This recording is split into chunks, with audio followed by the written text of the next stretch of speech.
We are, yes, we are at the laundromat.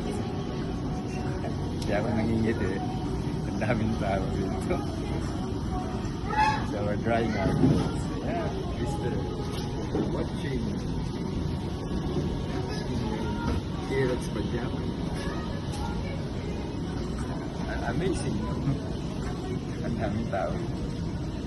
So, ang building na to is, I think this place is located within the Asian Food Mart. Asian Food Mart, and then laundromat naman. Within the same premises.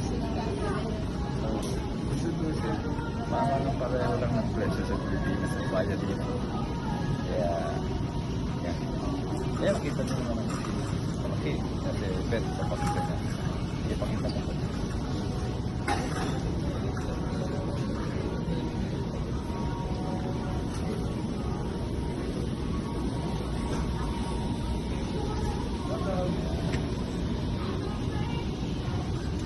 So, hindi speed queen ang gamit dito. Looks like White Tiger. German product. Bye. Bye for now from Potserong Seniors.